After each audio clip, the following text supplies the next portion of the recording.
of a lot of interest here. If we zoom in here, we can look at the frequency response of this peak here as well.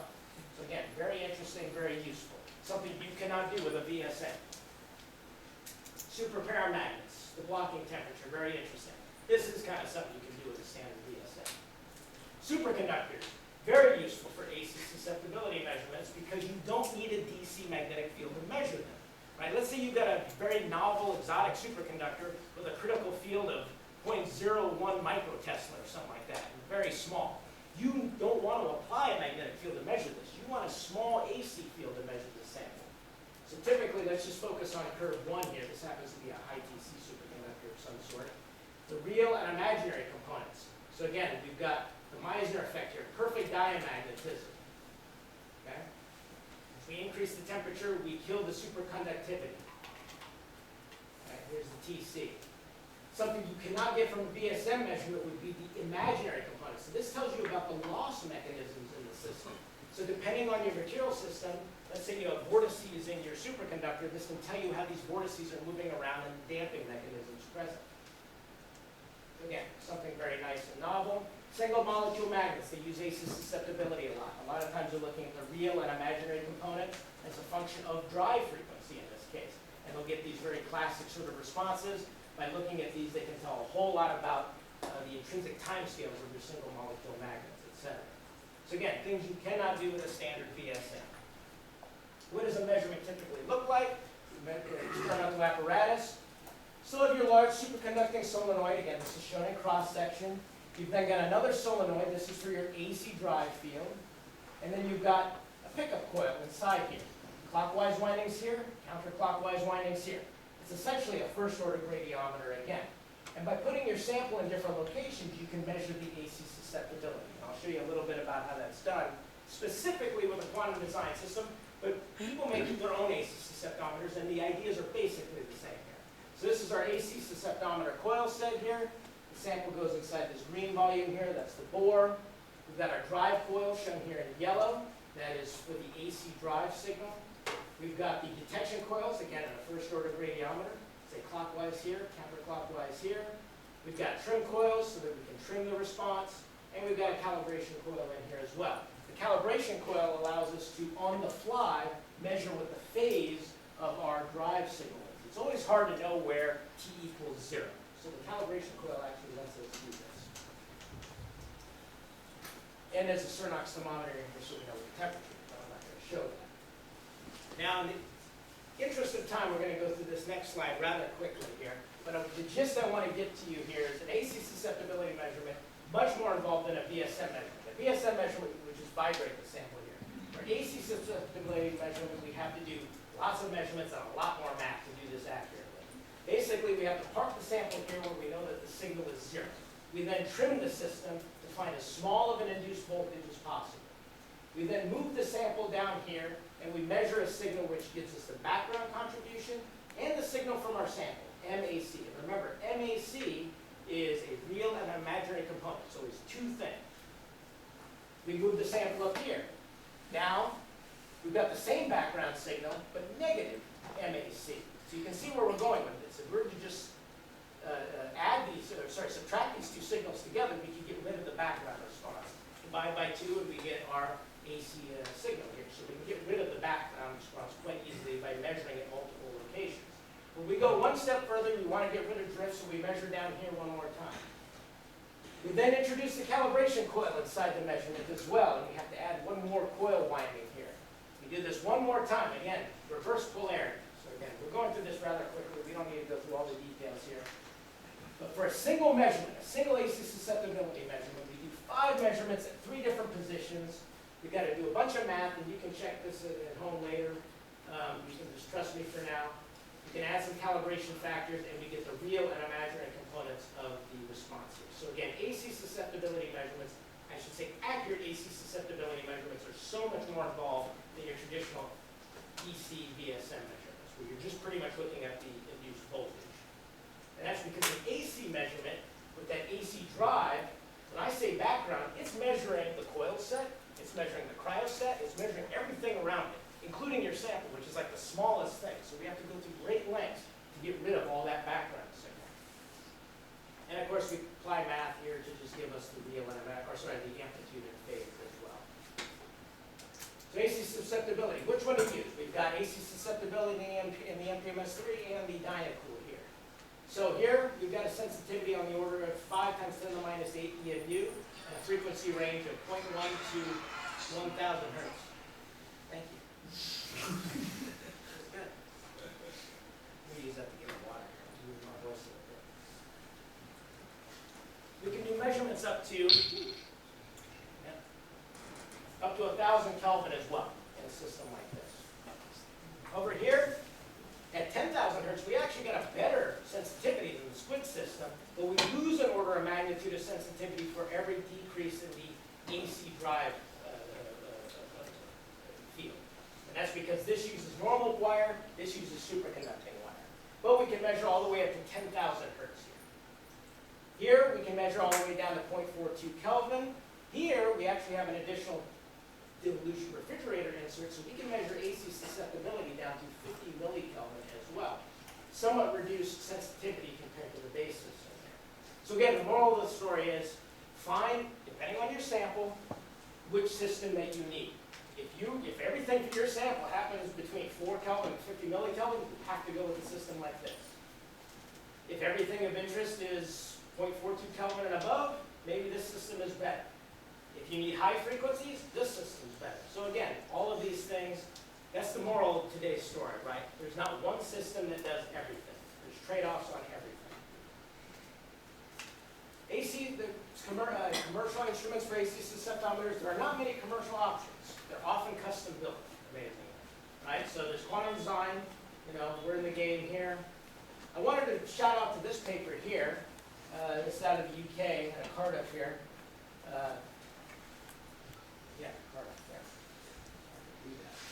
Where this guy made a very high frequency. So ours only goes up to 10 kilohertz here.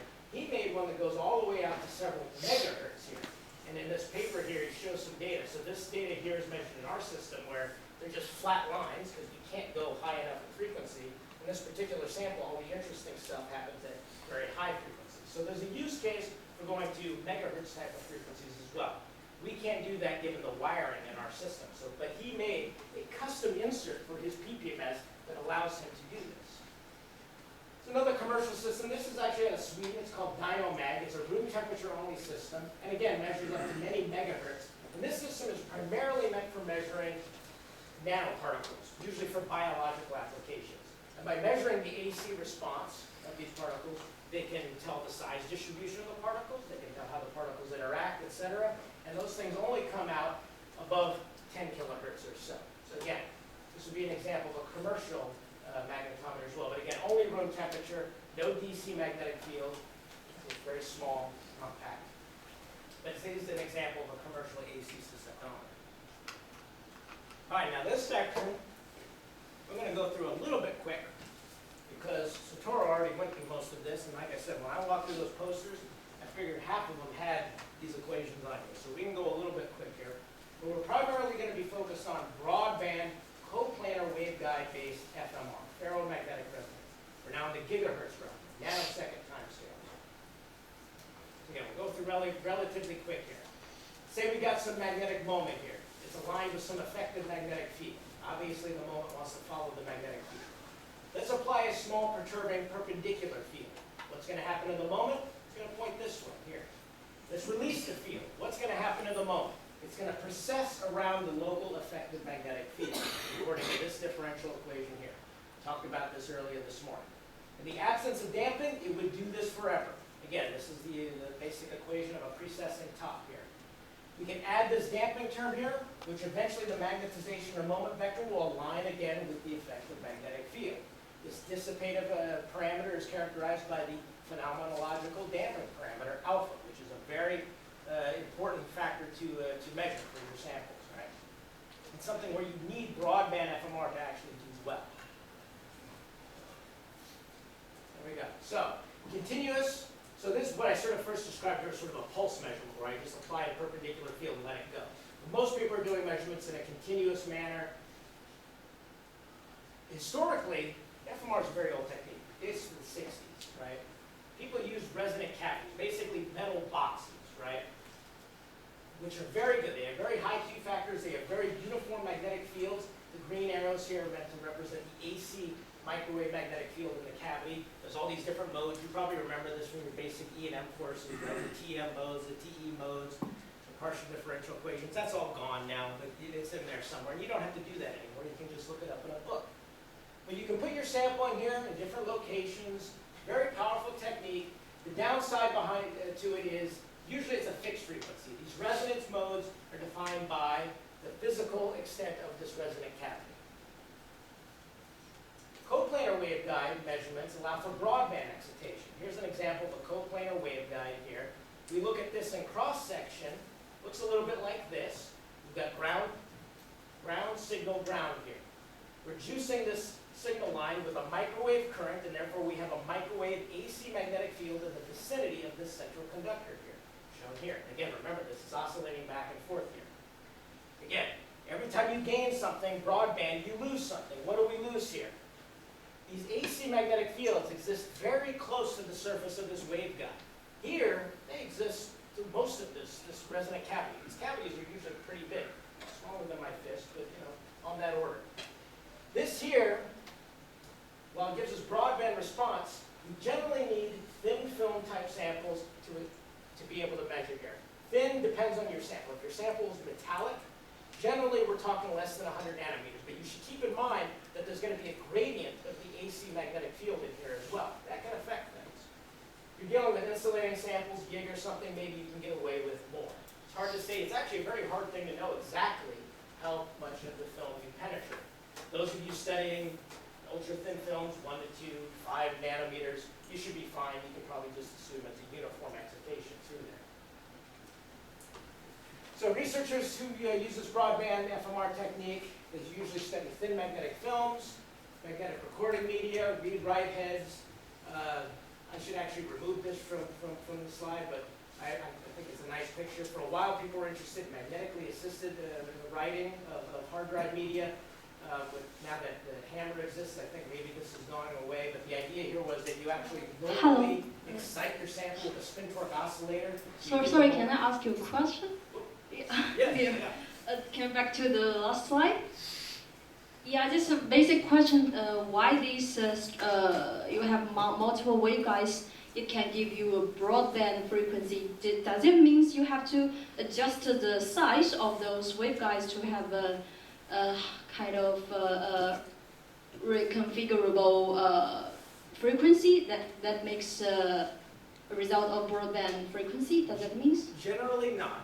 Generally, you've done that work beforehand. There's computer programs that you can go through. There's a lot of also sort of, we don't like to use this word, but magic that goes into designing these waveguides.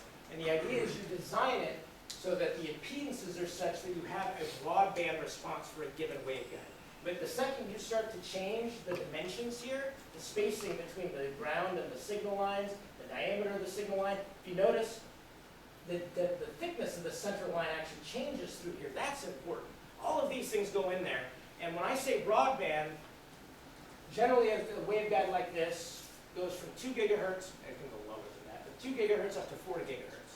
But you're always fighting losses. That's an important thing as well.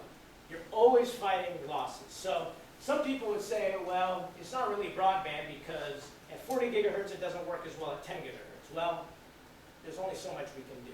The important thing is, this is certainly a single frequency.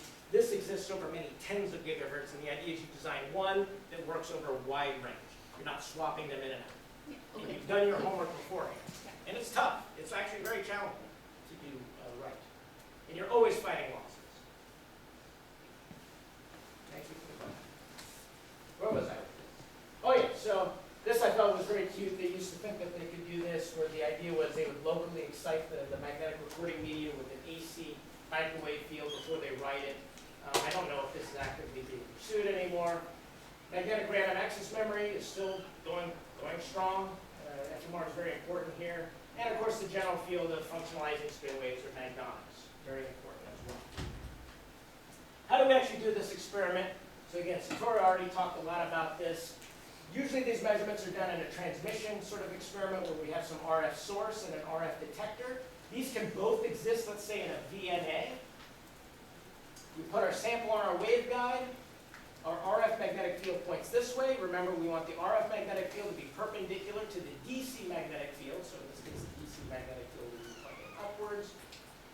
And as we go through, let's say we do have a VNA connected here, and we go through the resonance condition, we usually like to measure at a fixed frequency and then sweep the magnetic field. And as we sweep the magnetic field, when we hit the resonance condition, the magnetization vector will begin to precess. It absorbs energy. This is nothing more than energy conservation. We see an absorption, and then we get off resonance like this. So if you've got a VNA, a very powerful way to do this. Another technique one can use for their RF detector, as Satoru mentioned, you can use an RF diode. And an RF diode, all that does is turn an AC magnetic current into a DC voltage. So in order to measure this voltage, you can just use a standard DC multimeter, but signals are very small. So how do we, whenever we're faced with small signals, we bring in a lock-in amplifier. If we bring in a lock-in amplifier, we have to modulate something. We have to have an AC frequency we're looking at. So the experiment gets a little bit more complicated because we have to add some modulation coils. Usually we use a relatively low frequency, and we're modulating the DC magnetic field. So let's say we're up here at 1 Tesla field. There's maybe a 1 or 2 Ørsted jiggle on top of that we're using to lock into. So we're using this technique, looking at that voltage there. We're actually going to look at the derivative of this response here. So our curves would look like this. And the FMR spectrometers that we sell, we put in our PPMSs, use a technique like this. This here is just a typical spectrum here. Black data is the experiment. Red is the fit, 6 gigahertz. This happens to be a fairly thin cobalt iron boron film. And we use this equation here to fit this, which it's not just a simple derivative of Lorentzian. I've only found this equation in one place, and that's in Gerd Woltersdorf's dissertation from 2004. I think I remember talking to him like 15 years ago or something like this. And so you need a symmetric and an anti-symmetric component for this. So you can see that this resonance is a little wonky here, right? That's higher than this, but it's still beautifully fit by this equation. And that is because as you go through the resonance condition, the sample affects the waveguide as well. You load the waveguide. So you change its natural resonance condition as well. So you have to take this into account. And that's all I can say about that. I was hoping he would go into more detail in this. So right now, this is the equation we use. And it always seems to work quite well. So all this work, yes. So I knew you were going to ask a question. you mentioned before that you said you prefer to do a field sweep measurement rather than a frequency sweep. Yep. Is that? Can you explain why? Because, but I'll say we can do both. Yeah. I just prefer to, because it's easier to explain, one, I'm more familiar with the equations. The other one is, in any microwave circuit, you're fighting losses, as I was saying before. The losses aren't just a straight line. You get these weird standing modes. If you look at the transmission of your circuit, it has humps and bumps and its oscillations to it. That background can affect the measurement unless you account for it properly. But if I'm just parked at a single frequency, I don't see that. So that's why it gets a little bit more complicated. But it's totally doable. People do this all the time. So for instance, let's say you have a magnetic multi-layer structure. You've got some anti-ferromagnetic coupling in there. You want to prepare a certain magnetic state, and you want to do FMR. You don't want to change the field anymore, right? You want to prepare that, and then you want to sweep the frequency. You can totally do that. It's just fine. The background just gets a little bit higher, because there's this weird microwave frequency background that you have to take into account. Yeah. That's all it is. And so this background, for my own sanity, this is something that people often correct by having a region, like so if you have a frequency sweep, you have a region where there isn't a resonance, say at a very, very high field. You can use that. That would be a Yep. reason for background subtraction. Or you can harvest off some of the signal before it goes into the RF diode, so you know what this looks like, things like that. Okay, great, thank you. But it's doable, just a challenge.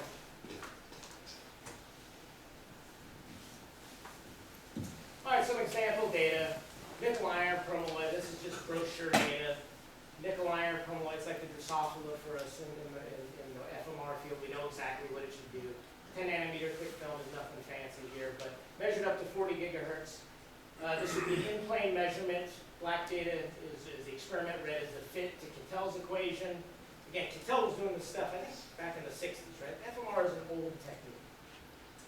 From this, we can extract the effective magnetization, which for this sample, because it's permalloy, it basically has no anisotropy, is basically equivalent to saturation magnetization. And we can also extract, or we can use as a fitting parameter or not, the gyromagnetic ratio as well, organically. We're dealing with an out-of-plane field. The equation would look like this, basically a line. So we've got the resonance field and the line width. If we plot the line width as a function of frequency, Satoru talked at length about this. This here is just, I choose this because it's basically perfect Gilbert damping. We can fit this. The slope is the damping. The y-intercept is something known as the inhomogeneous broadening. Trying to learn more about the inhomogeneous broadening. People say that this is basically a reflection of the lateral inhomogeneities of the sample. So let's say this portion of the sample has one resonance field, this one has another. So you just have a very rough film or something, it's just not very good.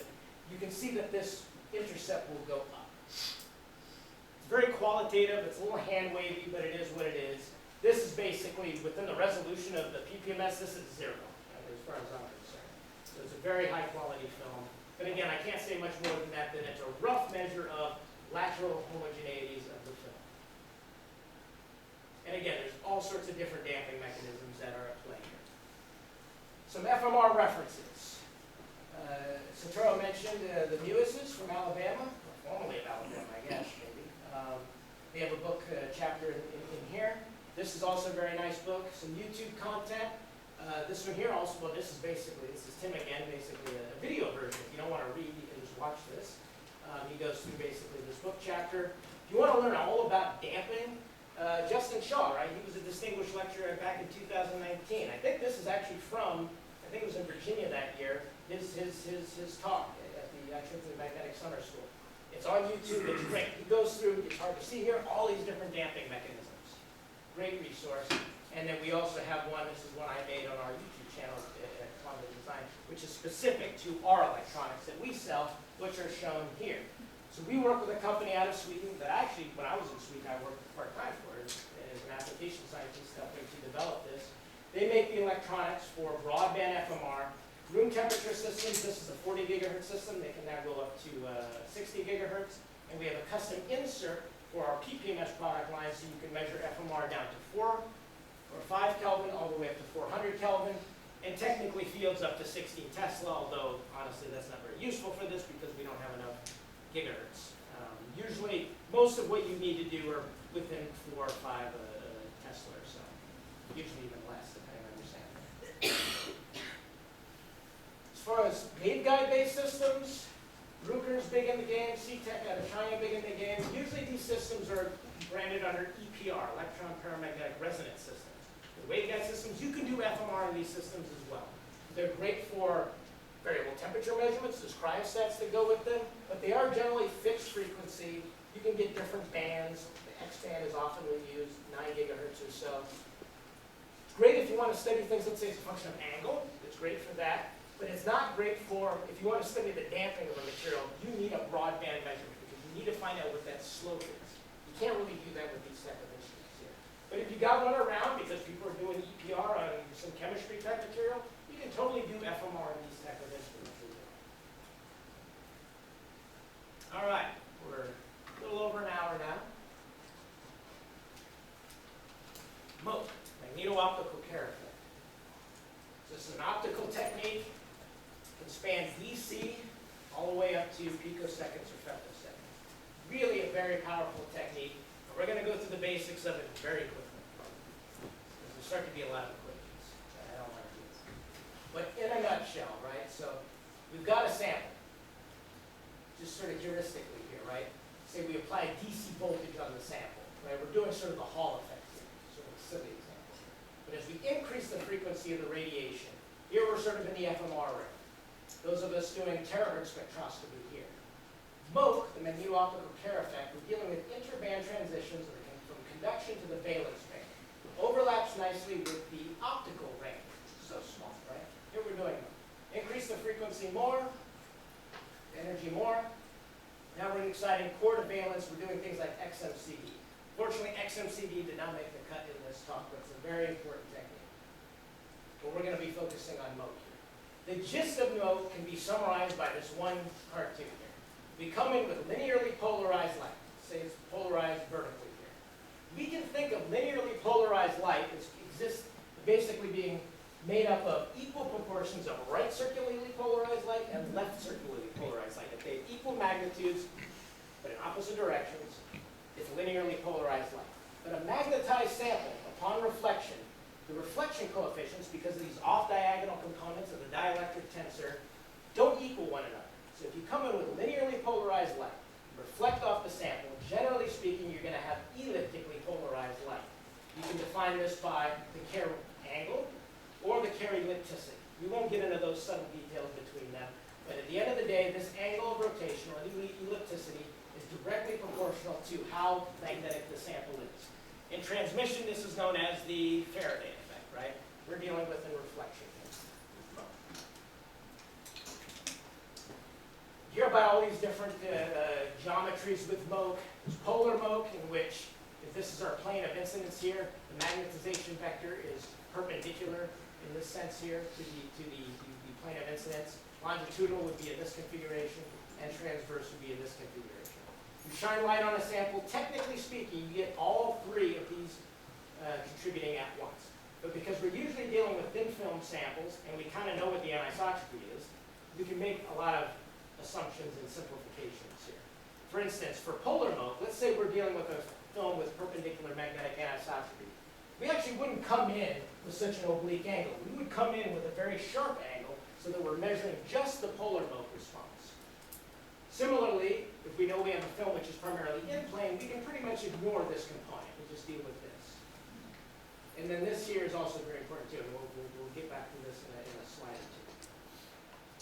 So we can boil this down into our electric field vectors. P polarized light would be what is shown here. That is, P is where the polarization vector is in the plane of incidence. And S polarized light is when it's perpendicular to the plane of incidence. I never remember that. I always have to remember that. But P stands for parallel. But see, perpendicular also starts with P, so it's very hard. But anyways, this would be P polarized light here. We can think about these reflection coefficients here, or matrix elements, and then what is our reflected response here? And then, boom, all of this, right? So I grabbed this from this reference. This is actually from my dissertation. There's no way I would have typed this out again, so I just like harvested this from my dissertation with a screenshot, because this is just too much going on here. I remember this taking forever for me to do in Microsoft here. And we're going to super simplify this down. You do not need to even think about this. What we're going to do is we're going to only come in with P polarized light, and we're going to assume that MZ is 0. So we're going to deal with an in-plane magnetized sample. And if we go through that, go through all of this, we can turn this into basically this here.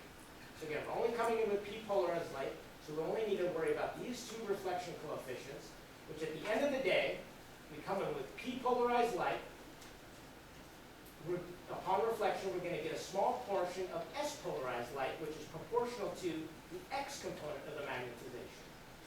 Similarly, if we come in with P polarized light, same P polarized light, and we look at the intensity of the P polarized light upon reflection, we're getting a signal proportional to the Y component of the magnetization. And again, we're assuming MZ equals 0 in this case. So we can actually build a very sophisticated vector magnetometer out of this type of system, which I showed here. So we come in, we get a simple helium neon laser, red laser, P polarized light. Come in, and we're going to reflect off of our sample. And we're going to focus it first. We're not going to get in all these details here. Reflects off of our sample. We're then going to split this up into two parts. One part is going to go to just a photodiode directly. The other part is going to go through a quarter wave plate and a linear polarizer or an analyzer. We can remove this quarter wave plate if we want. The quarter wave plate here, we're technically measuring the Kerr ellipticity. We remove the quarter wave plate, we're measuring the Kerr rotation. But again, we don't even worry about these details. But if we're analyzing this signal here, we're seeing how much S polarization we get upon reflection. So we come in with P polarized light. Upon reflection, we get a little bit of S component. That is, again, proportional to the X component of the magnetization. This was just a simple cobalt film that we put in here. So we get a standard hysteresis loop here. But if we just look at the intensity, now we're getting the Y component of the magnetization here. So again, a very simple vector magnetometer that can be built. And basically, I didn't build this. This is from my dissertation. This is from a company called Dumas, and it's their NanoMoke 2. They now have the NanoMoke 3, so now we're going to go on to the commercial equipment here. So this is now the NanoMoke 3. There's two, I would say, big players in the game of Moke, commercial Moke. There's DMO and there's Evico Magnetics. Two different takes. They do a lot of the same things. They both, I don't know, they both behave very similarly. You can get maps of the magnetization of the domain images in both of them. You can get hysteresis loops out of them.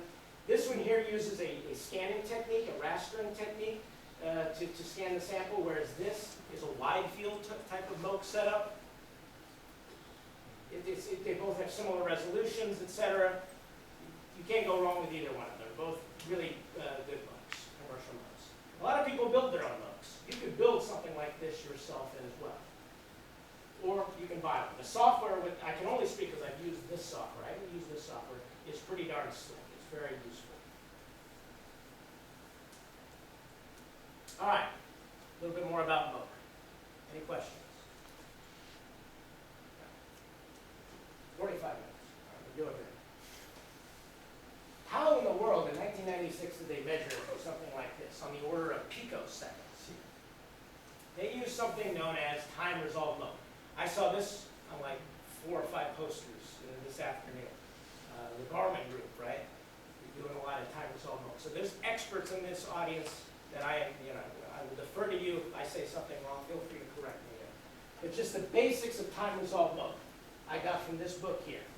Yeah, just the basics. They're all more or less the same components, but everybody wants to do things a little different. This is just one example here. They have a femtosecond pulse laser here. Typical values, pulse durations on the order of 100 femtoseconds. Repetition rates on the order of kilohertz. Usually they're this 800 nanometer wavelength. The idea behind all these different time-resolved Moke setups are you have one laser, and you split it into 2 beams, into a pump beam and a probe beam. So the pump beam is the 800 nanometer one. That's the one that stays gray. It comes up here, bounces off this mirror, bounces off this mirror, gets chopped because we're going to do a modulation experiment with a lock-in. And the other component that is typical to all time-resolved Moke setups is the optical delay line. This, I think, is beautiful, that we can do this in a laboratory, and it works out so well. So at the speed of light, 1 nanosecond corresponds to about 30 centimeters, right? So that's a very manageable sort of distance. So by just having a mirror, basically on a track that's changing its distance on the order of centimeters, we can get a time resolution on the order of femtoseconds, 10 femtoseconds or so. And usually you can span a full several nanoseconds or so with this type of setup. It's amazing that you can do this with light, that it just sort of works out. So the idea is this pump and the probe beam are delayed between one another. So you come in with the pump, you wait, and then you come in with the probe. And the probe comes through here, and usually you want to have a different frequency for the probes. This is again, I don't know how this works, but you go through this BBO crystal, and all of a sudden you double you have your wavelength, you double your frequency, you lose some intensity, but you come in and you use that as your probe. And again, just by changing the delay line here, you can map out this type of behavior stroboscopically. It's amazing that this works so well. I don't know of any commercial vendors that specialize in time-resolved Moke. It is an advanced technique. Everybody seems to have their own. We get asked a lot about that, like can the Dumas magneto-optic setup do time-resolved Moke? Not off the shelf. It's actually quite difficult to do properly, but again, a very powerful technique here. Just an example of time-resolved Moke. I alluded to it before. So when I was a graduate student, I kept hearing about heat-assisted magnetic recording. You're running into, we want more data on our hard drives. And this is a technique in which you first locally heat your magnetic recording media before you write it. And it was always like 5 years in the future. Well, if I understand correctly, according to this press release, Seagate has done this. We now have heat-assisted magnetic recording technology. And I don't know if it's the consumer yet or just enterprise, but it's here. So bit densities are continuing to increase. Just wanted to give a quick little example of time-resolved Moke from a recent paper out of Japan, just from last year, where they actually studied prototype. It's an iron-platinum material for hammer type of studies. And what they did was, again, set up their own time-resolved Moke setup, delay line, pump probe, same sort of basic stuff. We like this at Quantum Design because, well, this kind of looks boring here. They didn't have a lot of PowerPoint prowess when they made the little chamber here. It is actually using one of our commercial incoming, our optical, magneto-optical cryostat. But what they did was, this is primarily meant to go low in temperature, the 7 Tesla magnetic field. But they actually put in their own heater stage inside of the system, so it's important to keep the sample in vacuum. And they can measure up to many hundreds of Kelvin. It's quite an interesting thing, and they're doing time-resolved moking here as well. So just some example data. Again, they're looking at the Kerr rotation, picosecond time scales here. Just pick one of these curves, come along, boom, rapid demagnetization, and then the magnetization begins to bring down. And you can sort of just see by your eye, as you increase the EC magnetic field, clearly the frequency increases. You can just see that by eye. They also studied this, of course, as a function of temperature, max temperature. It went up to like, 600 Kelvin or so. It's quite impressive here. And here they're looking at how the damping changes, so you can also clearly see by eye. And clearly there's going to be more damping here than here. There's basically no oscillations here. They have all the fit equations, etc. in there. So again, a very powerful technique to do essentially FMR at very high temperatures using time-resolved moke. A couple of good moke resources. Again, I keep going back to this book here, the Springer book. Rudolf Schaefer, I think he was one of the top speakers at one of these schools several years ago. Great chapter on moke, great chapter on time-resolved moke in this book as well. Moke, versatility and limitations. All right, so pros and cons of moke. And it's sort of a sliding spectrum here. Pros, high sensitivity. You can study small arrays and even single nanostructures if you're good enough. You can focus that beam of light down. Vector magnetometry you can do. Now, some purists will say, oh, it's not technically a magnetometer because you're not measuring something in order to give it as an EMU. I think that's a little bit too strict. I would still call this a proper magnetometer. You can do domain imaging. You can do time-resolved experiments. I mean, it's a very powerful technique. As we start to approach the cons, finite penetration depth of the light. Again, we're talking, tens of nanometers or so. So it's only surface sensitive. This can be a pro. Let's say I actually had an experiment when I was a graduate student. I had an exchange spring system, so it was rather thick. And I was just curious what the surface layer was doing. So I used VSM to measure the whole sample, and then only moke to study the top layer, the free layer of the exchange spring. So you can actually use that finite penetration depth to your benefit in some circumstances. A lot of us are studying such thin films it doesn't matter. Tens of nanometers is pretty much all we need. Generally not quantitative. Again, it's hard, virtually impossible to get moment in EMU or amp meter squared. Spatial resolution is limited by the wavelength of the light, right? So diffraction limited optics, best you can do, wavelength divided by 2, and that's like the best you can do. You can get a little fancy. You can add oil to change the coefficient of refraction. Again, we're talking submicron sort of spatial resolutions with moke, which for a lot of samples, that's good enough. But let's say you want to go lower. You want to go to nanometers, tens of nanometers. That brings us to the 5th topic, which is magnetic force microscopy, or MFM, which broadly exists within the scanning probe microscopy realm.